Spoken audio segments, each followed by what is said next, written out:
janji Allah bagi kaum Yehuda, umat yang berdoa, memuji dan menyembah. Inilah saat yang dinanti, firman Allah telah digenapi. Kulihat penuaian terjadi yang melanda seluruh bumi. Tuhan memberiku kegirangan dan sukacita melimpah. Minyak yang baru dicurahkan, haleluya ku bersorak. Tuhan memberiku kegirangan dan sukacita melimpah. Minyak yang baru dicurahkan, haleluya ku bersorak. Kami bersyukur Tuhan pada pagi hari ini kami memperoleh kesempatan kembali untuk bisa datang, untuk bisa menerima anugerah-Mu. Engkau yang sudah menjaga, memelihara sepanjang sepekan. Engkau yang mengasihi kami. Dan biarlah saat ini juga kami rindu untuk mendengar firman-Mu. Berikan hikmat buat setiap kami Tuhan. Kau urapi hamba-Mu. Berikan kekuatan juga untuk seluruh jemaat-Mu. Biarlah kami sama-sama bisa menikmati berkat janji-Mu. Kami sambut firman-Mu Tuhan hanya di dalam nama Tuhan Yesus kami berdoa, haleluya, amin. Shalom, silakan duduk semua. Puji Tuhan, pagi hari ini kita bisa kembali untuk menerima anugerah Tuhan, kesempatan di mana kita bisa beribadah kembali. Mari kita buka firman Tuhan bersama-sama di dalam Galatia pasal 3 ayat 29. Galatia pasal 3 ayat 29. Dan jikalau kamu adalah milik Kristus, maka kamu juga adalah keturunan Abraham dan berhak menerima janji Allah. Ya, keturunan Abraham dan berhak menerima janji Allah. Kita sambung dulu di dalam Roma 4 ayat 23 dan 24. Kita sambung. Kata-kata ini yaitu hal ini diperhitungkan kepadanya, kepada Abraham. Tidak ditulis untuk Abraham saja, 24, tetapi ditulis juga untuk kita. Sebab kepada kita pun Allah memperhitungkannya, karena kita percaya kepada Dia yang telah membangkitkan Yesus Tuhan kita dari antara orang mati. Pagi ini saya mau berikan tema atau judul yaitu anak-anak perjanjian, yang disebutkan keturunan yang benar. Keturunan yang benar, anak-anak perjanjian. Pada awalnya saya mau tanya, pasti jawabannya iya semua ini. Ya, siapa mau terima berkat seperti Abraham terima? Gak mau? Gak apa-apa. Ya, saya cuma tanya, makanya jawabannya pasti iya dalam hati, walaupun gak angkat tangan, izin, malu dan sebagainya. Loh. Siapa yang mau menerima janji-janji yang seperti Abraham terima? Yes, mau pasti. Yo. Ya, semua ketika orang ditanya mau nggak terima berkat-berkat dari Tuhan, menerima apa yang Abraham sudah terima seperti ayat ini ditulis, maka engkau sebagai keturunan Abraham, maka engkau berhak menerima janji Allah. Di sini dikatakan juga bukan hanya untuk Abraham, Allah memperhitungkannya, tapi Allah memperhitungkan juga kepada kita karena kita percaya pada Dia. Ya. Dari sini ada dua hal yang perlu kita lihat, yaitu perjanjian dan keturunan. Ya, ada perjanjian dan keturunan. Berarti dikatakan keturunan Abraham, maka engkau perlu janji perjanjian ini. Kita sambung dengan ayatnya di dalam Roma 9 ayat 8. Hari ini banyak sedikit ayat ya, tapi saya akan uraikan. Roma 9 ayat 8 dikatakan demikian. Artinya, bukan anak-anak menurut daging adalah anak-anak Allah, tetapi anak-anak perjanjian yang disebut keturunan yang benar. Paulus menulis demikian juga. Ada perjanjian, maka engkau disebut sebagai keturunan yang benar, menerima berkat dari Abraham yang terima. Ya, ada perjanjian. Satu saat Paulus ini sedih dan duka cita. Wes pokoknya nelongso gitu ya. Karena apa? Dia ini mencintai bangsanya. Dia rindu semua umat manusia ini boleh diselamatkan. Paulus ini sedih, duka cita. Paulus ini bangsa Israel dari turunan suku Benyamin. Ya, kalau saudara baca di dalam Roma 9 ayat yang kedua, coba tampilkan Roma 9 ayat 2 ya. Dikatakan demikian, bahwa aku sangat berduka cita dan selalu bersedih hati. Karena apa? Karena di dalam pasal 10 ayat yang pertama, coba tampilkan supaya kita ngerti sejarahnya dulu ya. Roma 10 ayat pertama katakan demikian. Saudara-saudara, keinginan hatiku dan doaku pada Tuhan ialah apa? Supaya semua diselamatkan. Kita juga berdoa, saya juga berdoa, semua rindu, semua diselamatkan.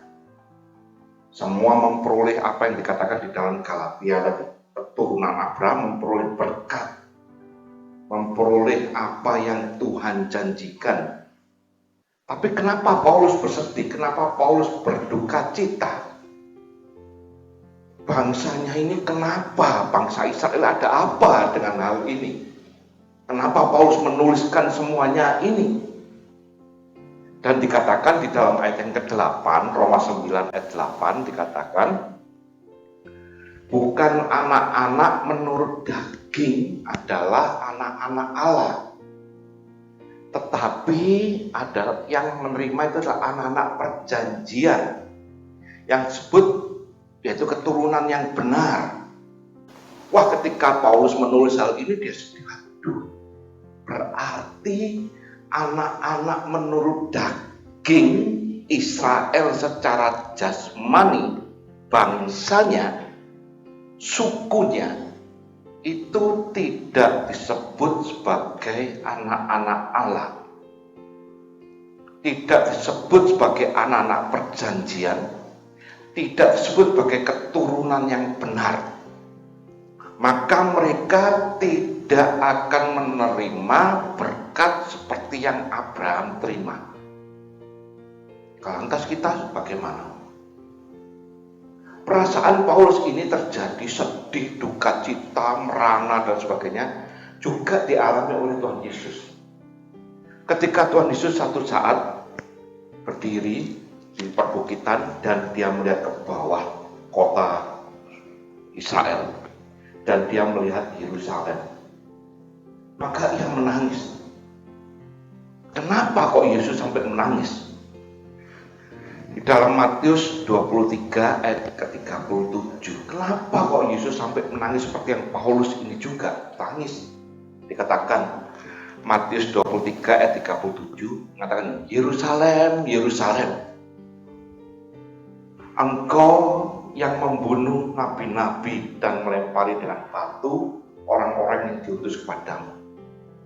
Berkali-kali aku rindu mengumpulkan anak-anakmu sama seperti induk ayam mengumpulkan anak-anaknya di bawah sayapnya. Tetapi apa? Kamu tidak mau. Ini yang membuat Yesus menangis, ini yang membuat Paulus sedih, ini yang membuat Paulus berduka cita, maka dia menulis di dalam Roma 9 ayat 8. Ternyata bukan anak menurut daging. Israel yang murni secara bangsa, secara jasmani, itu disebut anak-anak Allah. Yang disebutkan sebagai anak-anak perjanjian dan disebutkan sebagai keturunan yang benar itu yang bagaimana? Supaya benar-benar memperoleh janji Allah yang terjadi pada Abraham. Di dalam Galatia 3 ayat 29. Sekali lagi sejarahnya demikian. Allah ini memperhatikan bangsa pilihannya. Kita berbicara bukan diskriminasi. Kita berbicara apa yang firman Tuhan katakan. Allah mengasihi dan Allah memilih bangsa Israel. Dari awalnya Allah sudah mengasihi bangsa Israel. Maka dikatakan Allah memelihara, Allah menjaga, Allah semuanya dicurahkan kepada bangsa pilihannya ini. Namun sayangnya dikatakan tadi mereka tidak mau, atau bahasa terjemahan sehari-hari mereka menolak. Maka Paulus menulis ternyata bukan anak-anak menurut daging, menurut jasmani, anak-anak orang Israel secara bangsa daging ini yang disebut anak-anak Allah. Wah, berarti kita ini, apalagi kita ya, bukan keturunan secara murni daging, secara Israel, secara bangsa. Sekali lagi, di sini kita berbicara tentang perjanjian dan tentang keturunan. Perjanjian awal Allah kepada bangsa yang dikasihi, Allah memimpin. Keluar dari Mesir, dipimpin, disertai, diberkati, diberi makan, dilindungi. Awan menudungi ketika mereka berjalan di dalam panas terik matahari. Ketika gelap, maka ada tiang api. Ketika mereka makan, maka Tuhan menyediakan roti mana 40 tahun, bayangkan. Disediakan daging, disediakan air yang mengalir mengikuti selama perjalanan mereka. Kurang apa? Allah benar-benar mengasihi umatnya yang dipilih, Israel yang murni secara jasmani. Tapi mereka menolak aku, dikatakan. Maka sedihlah Paulus. Ternyata bangsa yang terpilih, bangsa yang dikasihi tidak mau. Maka otomatis perjanjian ini secara kasarnya batal. Lantas perjanjiannya ini untuk siapa? Berkat yang sesungguhnya ini diberikan untuk siapa? Karena batal, mereka menolak, mereka tidak mau. Dan inilah yang Paulus tuliskan di dalam Roma 9 ayat 8.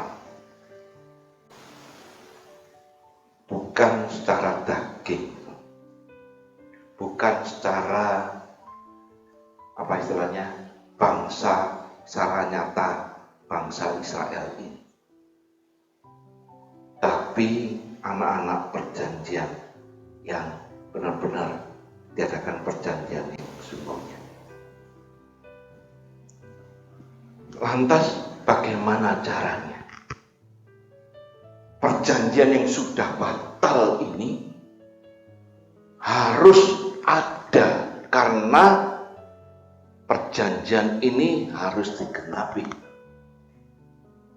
Maka dikatakan di dalam Yesaya, coba kita buka ya, kitab Nabi Yesaya. ayat yang ke-9, ayat pasal 53 ayat yang ke-10 itu yang sudah kita renungkan beberapa saat lalu, ya. Tetapi Tuhan berkehendak meremukkan dia dengan kesakitan apabila ia menyerahkan dirinya sebagai korban penebus salah. Sebelum hal ini terjadi, maka di dalam Roma pasal 9 kembali, ya, Roma 9 ayat 27 kita baca.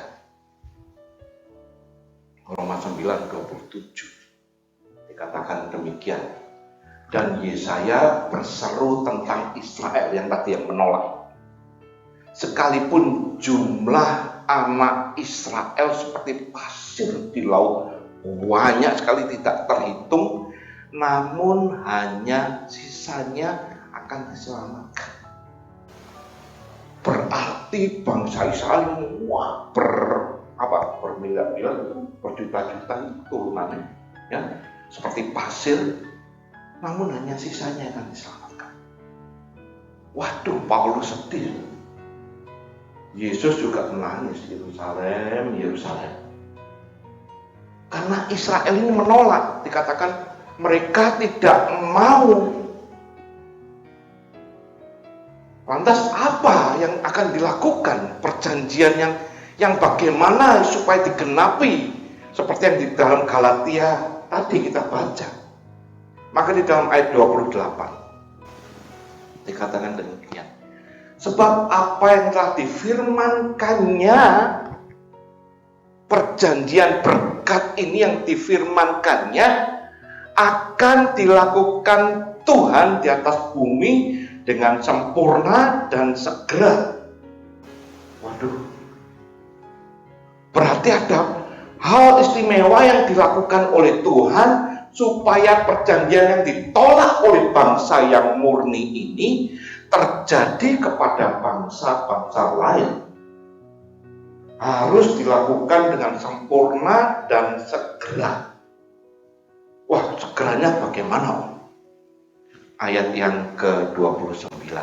Apa yang dilakukan Tuhan di atas bumi? Dan seperti yang dikatakan Yesaya sebelumnya, seandainya Tuhan semesta alam, kita belajar beberapa saat lalu toh, sebagai alfa pencipta ini, semesta alam, Tuhan semesta alam ini tidak meninggalkan pada kita semua keturunan, maka kita sudah menjadi seperti Sodom dan sama seperti Gomora. Bangsa Israel yang banyak ini seperti pasir menolak, hanya sedikit saja yang diselamatkan, maka Allah murka. Perjanjian ini harus dilakukan dengan segera dan sempurna dan diberikan kepada bangsa-bangsa lain. Bagaimana caranya perjanjian ini bisa terjadi? Maka dikatakan demikian. Seandainya Tuhan semesta alam tidak meninggalkan keturunan, saudara dan saya bagaikan Sodom dan Gomora dihancurkan, dijungkir balikkan, dibinasakan. Tapi puji Tuhan, syukur pada Dia, karena Dia meninggalkan keturunan. Keturunan ini siapa? Hal ini dibahas di dalam Galatia pasal 3 ayat yang ke-16. Galatia pasal 3 ayat yang ke-16 katakan demikian. Adapun kepada Abraham diucapkan segala janji itu dan kepada keturunannya ini, tapi mereka menolak. Maka tidak dikatakan kepada keturunan-keturunannya seolah-olah dimaksud banyak orang, tetapi hanya satu orang. Dan kepada keturunanmu, yaitu siapa? Kristus. Jika Tuhan semesta alam yang sudah memberikan janji kepada bangsa Israel murni tapi mereka menolak, dan perjanjian ini harus terjadi, dilakukan dengan segera dan sempurna, maka apabila Tuhan semesta alam tidak memberikan keturunan, yaitu Kristus, saudara dan saya, Sodom dan Gomora habis. Tapi karena diberikan keturunan di dalam Kristus inilah, maka kita memperoleh perjanjian. Dan perjanjiannya ini harus benar-benar jadi dua arah. Kalau dalam awal-awal perjanjian dengan bangsa mula-mula, yaitu pada Abraham, janji antara Abraham dengan Allah, dan Allah berjanji pada Abraham, yaitu dengan sunat. Sunat. Kalau ada orang tanya, boleh nggak sunat? Terserah. Tentang kesehatan, tidak dipermasalahkan dalam Alkitab. Sunat atau tidak sunat, asal kau punya iman, percaya sama Tuhan. Ya, tapi dalam peristiwa ini Abraham mula-mulanya perjanjiannya dengan sunat. Perjanjian, maka Allah memberikan semua janji dan Abraham juga menepati perjanjiannya. Dan ini berjalan terus, penyertaan Tuhan, berkat-berkat Tuhan menyertai Abraham terus sampai di bangsa Israel di Mesir. Ya, Abraham punya turunan sampai masuk di Mesir, diperbudak. Nah, dari Mesir inilah Allah yang sudah berjanji ini ingin menggenapi perjanjiannya, yaitu harus dikeluarkan bangsa ini dari perbudakan. Maka Allah memilih Musa untuk memimpin bangsa ini keluar supaya perjanjian ini terjadi. Dan Musa ketika diadakan perjanjian dengan Allah, ketika Musa tidak masuk ke Mesir menghadap Fir'aun, maka dikatakan anakmu harus disunat juga. Maka Musa dikatakan sebagai apa? Menganten darah. Jadi bergerak dari perjanjian yang biasa, sunat biasa, maka masuk sekarang dari perjanjian dengan sunat, tapi dikatakan menyangkutkan darah. Maka dikatakan engkau pengantin darah. Maka sekarang ini yang mereka lakukan, baik dari Abraham sampai Musa terus berjalan ini, supaya perjanjian ini terjadi nyata, konkret, terjadi, benar-benar terjadi, mereka harus mengikat perjanjian ini dengan benar. Maka menyangkutkan darah. Tapi ternyata kita baca tadi di dalam Roma, mereka tidak mau. Di dalam Matius, mereka menolak. Mereka menyangkal. Sekali lagi perjanjian ini istilahnya terbengkalai. Perjanjian ini istilahnya batal. Karena mereka nggak mau kok. Mereka menolak. Maka katakan tadi kan, bangsa Israel banyak seperti pasir, tapi mereka tidak diselamatkan. Hanya sebagian. Lah lantas perjanjian ini gimana? Maka Tuhan mengatakan melalui firman-Nya kan, maka jika Tuhan semesta alam tidak memberikan keturunan kepada engkau dan saya, habis kita. Maka diadakan perjanjian lagi. Perjanjian apa? Juga harus perjanjian darah. Diawali perjanjian ini supaya nyata. Maka dikatakan situ, hanya oleh darah Yesus perjanjian ini berlaku. Coba Matius, Ibrani 7 ayat 22. Ibrani 7:22 katakan demikian pula Yesus adalah jaminan dari suatu perjanjian yang lebih kuat. Wah, ini perjanjiannya supaya nyata sekali lagi. Maka Yesus sendiri mengatakan dalam Matius 26 ayat 28, Sebab inilah darahku, darah perjanjian, yang ditumpahkan bagi banyak orang untuk pengampunan dosa. Karena yang perjanjian pertama ini ditolak, nggak mau murka Tuhan terjadi, maka keturunan ini yaitu Kristus diberikan supaya melalui darahnya inilah darah perjanjian, saudara dan saya memperoleh kembali perjanjian. Di dalam Galatia tadi, Galatia berapa 3 ya? Maka engkau berhak menerima. Yesus jaminannya. Dia memberikan segalanya.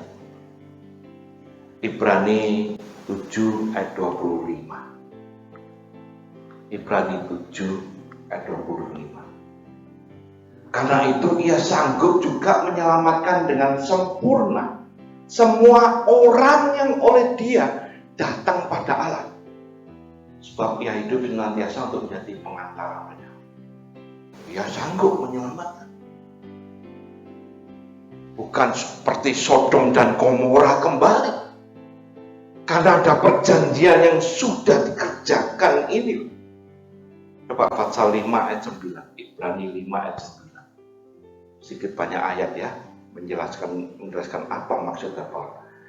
Dan sesudah ia mencapai kesempurnaannya, ia menjadi pokok keselamatan yang abadi bagi semua orang yang taat kepadanya. Wah, berarti saudara ini dan saya ini bersyukur. Allah semesta alam yang meninggalkan keturunan, yaitu Kristus, supaya perjanjian ini nyata, konkret terjadi.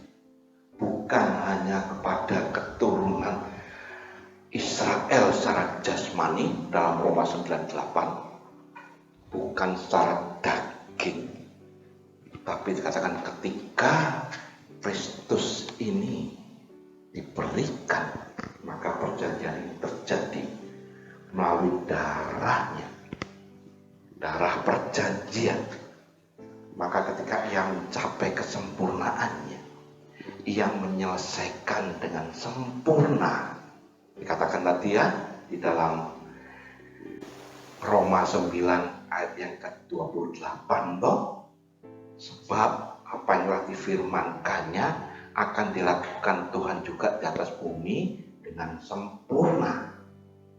Maka Yesus melakukannya dengan sempurna dan segera. Kenapa segera? Kalau enggak, binasa semua. Habis, dicungkil balikan. Maka harus segera. Dan harus sempurna. Maka perjanjian ini nyata dan konkret. Maka sekarang kita yang beriman, kita yang percaya, mengakui sebagai darah perjanjian, yaitu darah Kristus ini. Keturunan ini yang diberikan oleh Tuhan semesta alam ini, supaya engkau dan saya memperoleh berkat yang sudah terjadi. Berarti perjanjian ini penting loh. Iya. Sekali lagi kalau dalam zaman Abraham sunat sangat jasmani, tapi dikatakan dalam Roma 9 bukan yang secara daging. Maka sekarang gimana? Sunat rohani. Sunat rohani, perjanjian yang sesungguhnya. Saudara dan saya harus ada perjanjian secara pribadi dengan Allah. Bahwa saya nggak pernah berjanji, nggak mungkin. Setiap orang pasti sudah berjanji. Saya kasih contoh yang gampang ya. Dalam pernikahan saudara berjanji enggak? Janji. Dalam baptisan air, saudara berjanji enggak? Janji. Ketika saudara menyerahkan anak, saudara janji enggak? Janji. Ketika saudara berdoa, Tuhan, kalau aku diberkati, kalau aku masuk sekolah, kuliah, kalau aku nanti punya anak, atau aku nanti punya pacar, nanti aku lebih lagi. Janji toh? kok tepatnya orang. Iklan paling gampang, janji. Kok tepatnya enggak? Apa seperti Israel secara jasmani yang tidak mau, yang menolak perjanjian. Maka Yesus Kristus turun supaya nyata konkret perjanjian ini, supaya berkat itu juga terjadi kepada bangsa-bangsa lain yang dikatakan di situ diperhitungkan kepadanya. Perjanjian harus diperbarui, perjanjian dalam pelayanan, perjanjian dalam beribadah perlu, saudara. Hanya kita ini kadang sering apa istilahnya, gak menepati janji. Seperti pujian loh, ada lagu itu, engkau berjanji, engkau memungkiri, gitu ya. Apa? Engkau mengingkari, tapi saya tak mau, gitu ya. Ya, kan banyak janji. Nah, Tuhan sudah mengadakan perjanjian ini. Dengan darahku, inilah darah perjanjian. Ketika seseorang yang mengingkari perjanjiannya, berarti mereka menolak atau mengingkari tumpahan darah Yesus. Wah, berat, saudara. Makanya perjanjian ini secara pribadi dengan Tuhan, yang tahu siapa? Ya pribadi itu sendiri. Jangan ngomong gak tahu Tuhan, omong kosong. Semua orang punya perjanjian. Dalam pelayanan, dalam ibadah juga ada perjanjian. 2 Korintus 3 ayat yang ke-6. 2 Korintus 3 ayat yang ke-6. Ialah membuat kami juga sanggup menjadi pelayan-pelayan dari apa? Satu perjanjian baru. Jadi ketika kita beribadah karena terpaksa, percuma. Kalau kita ibadah lantas di ibadah mainan telepon HP, percuma, moleon. Engkau menolak perjanjian. Dalam ibadah ngobrol kanan kiri, ngomongin yang lain-lain, maka percuma. Engkau mengingkari perjanjian. Maka dikatakan mereka menolak, maka mereka juga akan binasa seperti bangsa Israel. Tidak semua mereka bisa masuk. Sekali lagi perjanjian. Lantas keturunan disebutkan, maka melalui perjanjian ini engkau disebutkan sebagai anak-anak, menjadi anak-anak perjanjian. Anak-anak perjanjian ini dikatakan dalam Roma 9 ayat 8, maka mereka disebut keturunan yang benar. Bukan keturunan menurut daging, tapi keturunan yang benar karena mereka sudah memperbarui, sudah melakukan, sudah menggenapi perjanjiannya. Perjanjian sama siapa? Darah Kristus. Jadi kita menjadi orang Kristen gak sembarangan. Terus pokoknya tekonan gereja ketok muka store muka gitu, ya. Apabila ada orang model gini, saya nggak usah lihat mukanya, nggak apa-apa gitu kasarnya ya. Tapi kan enggak, balai pun nggak dulu jemaat kan nggak etika nggak ada ya. Tapi engkau melakukan ini. Perjanjianmu dengan Allahmu, perjanjian yang memberikan satu titel kepada engkau, engkaulah keturunan yang benar. Maka di dalam Roma 9 ayat yang ke-25 katakan demikian. Ketika engkau sebagai anak-anak perjanjian dan engkau disebut sebagai keturunan yang benar, maka Roma ini dituliskan Seperti yang difirmankannya juga dalam kitab Nabi Hosea. Yang bukan umatku, saudara dan saya dulu ini bangsa-bangsa yang tidak diperhitungkan, orang-orang yang tidak masuk dalam hitungan, yang bukan umatku dikatakan, maka sekarang karena adanya perjanjian yang terjadi dengan darah perjanjian itu, dan engkau percaya dan beriman, dan engkau melakukan perjanjianmu, maka engkau disebut sebagai umatku. Seperti bangsa Israel disebut sebagai umatku. Engkau sebagai umatku.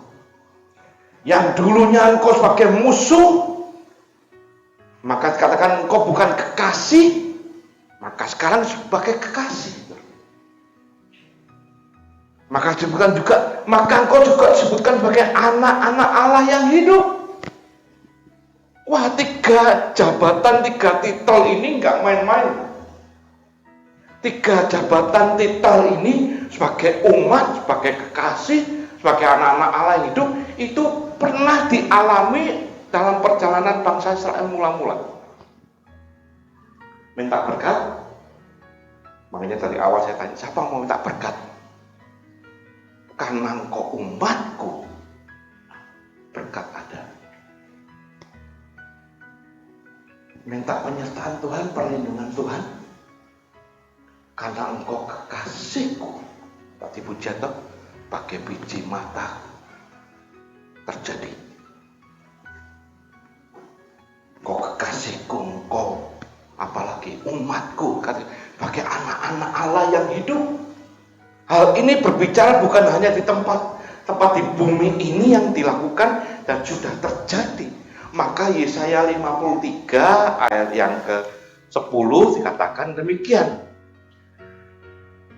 Tetapi Tuhan berkehendak meremukkan dia dengan kesakitan apabila ia menyerahkan dirinya sebagai korban penebus salah, dan sudah dilakukan dan sudah terjadi, dan perjanjian itu nyata, perjanjian itu konkret, tergantung setiap pribadi mau menerima atau enggak.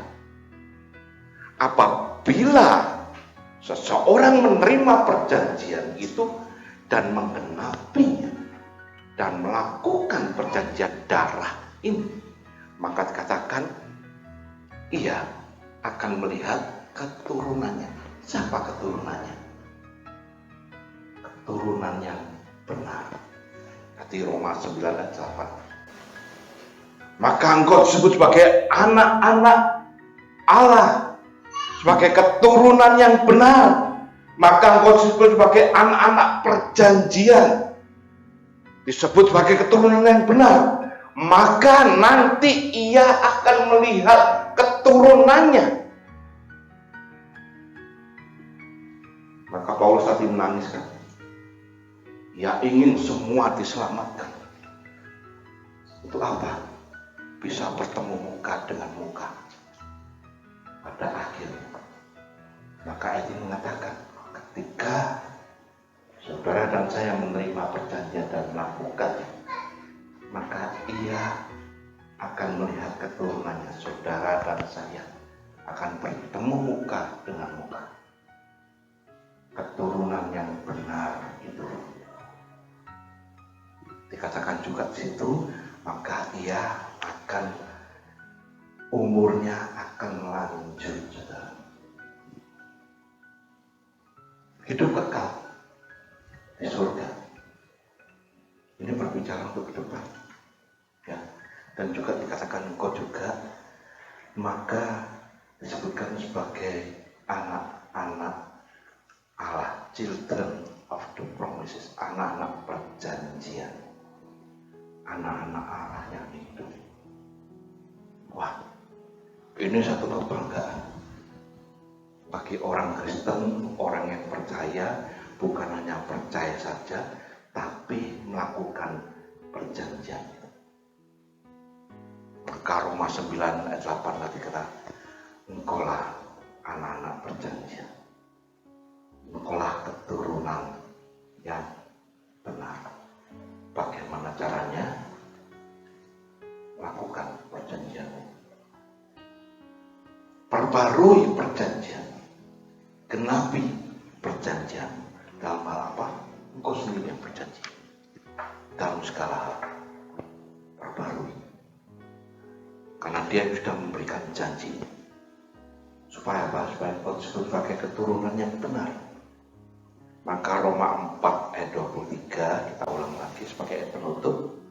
Kata-kata ini yaitu, hal ini diperhitungkan kepadanya. Tidak ditulis untuk Abraham saja, tetapi ditulis juga untuk kita. Karena kita percaya kepada Dia. Ayat yang ke-20 berapa ya? 24. Ya. Tetapi ditulis juga untuk kita.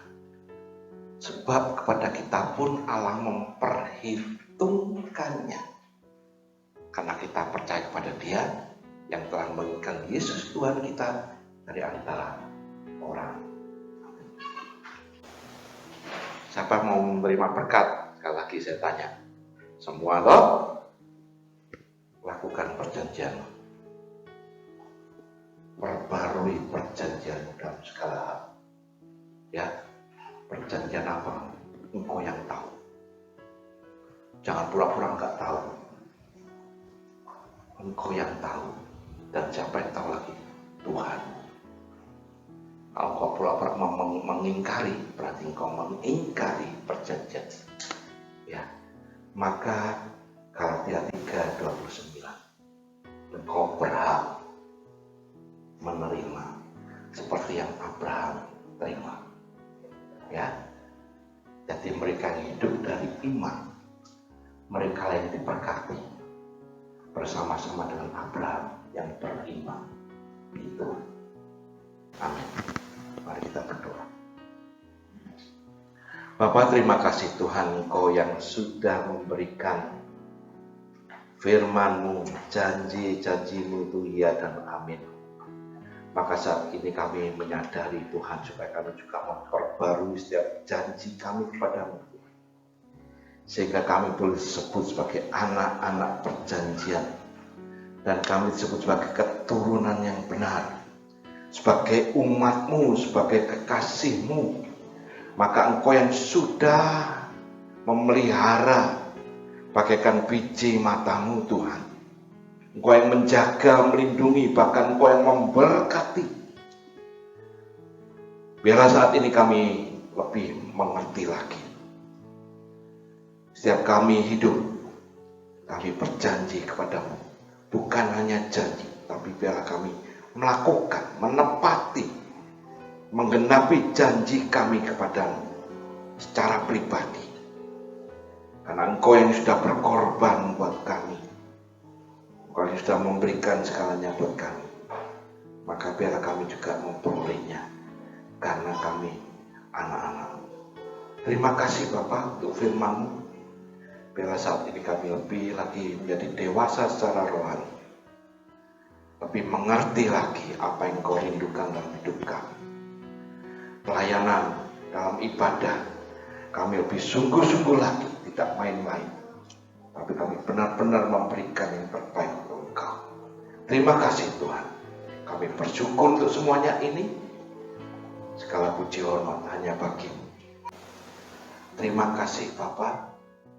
Biarlah berkat-Mu Engkau limpahkan buat setiap kami. Maka ketika kami beranjak pulang, Engkau menyertai umat-Mu, Engkau menyertai kekasih-Mu, Engkau memberkati buat setiap kami.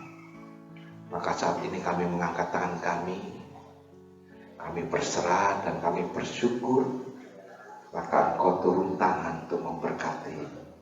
Maka sekarang sedang jemaat dan kasih Tuhan, pulanglah dan terimalah berkat, terimalah kasih, sukacita, dan terimalah damai sejahtera yang daripada Allah Bapa. Di dalam cinta kasih-Nya Tuhan Yesus Kristus, serta dalam persekutuan Roh yang Kudus, selalu menyertai Engkau, selalu menjaga, melindungi-Mu, bahkan memberkati Engkau, mulai saat ini sampai Maranatha, Tuhan Yesus datang kedua kalinya. Bila kita menerima semua berkat ini hanya di dalam nama Tuhan Yesus Kristus. Dan bila kita semua yang percaya dapat katakan amin. Ku terima janji Allah bagi kaum Yehuda, umat yang berdoa, memuji dan menyembah. Inilah saat yang dinanti, firman Allah telah digenapi. Kulihat penuaian terjadi yang melanda seluruh bumi. Tuhan memberiku kegirangan dan sukacita melimpah. Minyak yang baru dicurahkan, haleluya ku bersorak. Tuhan memberiku kegirangan dan sukacita melimpah. Minyak yang baru dicurahkan, haleluya ku bersorak.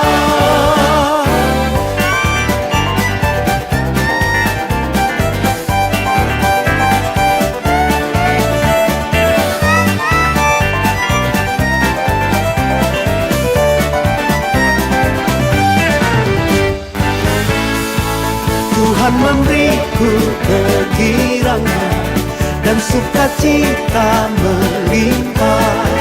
Minyak yang baru dicurahkan, haleluya ku bersorak. Tuhan memberiku kegirangan dan sukacita melimpah. Minyak yang baru dicurahkan, haleluya